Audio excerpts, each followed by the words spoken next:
నీటి వనరులుంటే నిండా సంపద ఉంటుందంటారు. తెలంగాణ రాష్ట్రం ఏర్పడ్డాక మిషన్ కాకతీయతో చెరువులకు కొత్త ప్రాజెక్టులతో రిజర్వాయర్లకు జలకళ వచ్చింది. మన కళ్ల ముందే ఊరూరా ఉన్న నీటి వనరులు బంగారు గనుల మాదిరిగా మారిపోయాయి. మరి ఆ బంగారాన్ని వెలికి తీసి 5 లక్షల మత్స్యకార కుటుంబాల పరిస్థితి ఏంటి? ప్రభుత్వం ప్రతి సంవత్సరం 100 కోట్లకు చేరువైన ఉచిత చేప పిల్లలను విడుదల చేస్తోంది. ఈ పథకం గ్రామీణ మత్స్యకారుల జీవితాలను నిజంగానే మార్చిందా? వారి ఆదాయాన్ని రెట్టింపు చేసిందా? లేక ఆశలు చూపించి అడుగడుగునా సవాళ్లతో నిలబెట్టిందా? ఆఫ్ సీజన్లో అన్నం దొరుకుతుందా?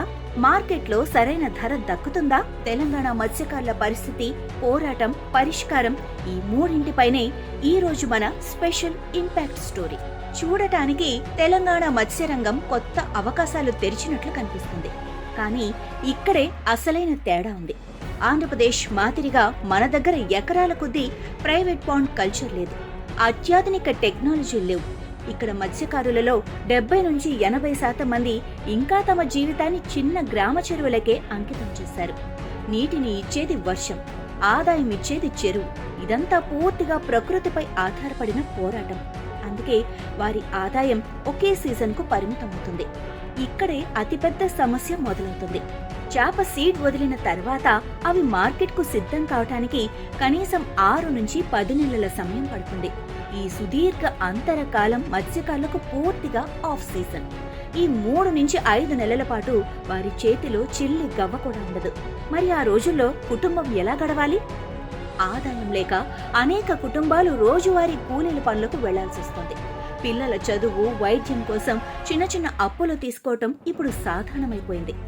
చెరువుల సమయానికి నిండకపోవటం లేదా నీటి నిల్వ తగ్గటం వల్ల 30 నుండి 40% వరకు చేప సీడ్ నష్టం జరుగుతోంది. ప్రభుత్వం ఉచితంగా ఇచ్చినా ఆ నష్టం భారం మత్స్యకారుల మీదే పడుతోంది. అంత కష్టపడి చేపలు పడితే వారికి మార్కెట్ న్యాయం జరగటం లేదు. ఫర్ ఎగ్జాంపుల్, 1 కేజీ చేపల ధర 150 ఉన్నా వారికి దక్కేది చాలాసార్లు 70 నుండి 90 రూపాయలు మాత్రమే.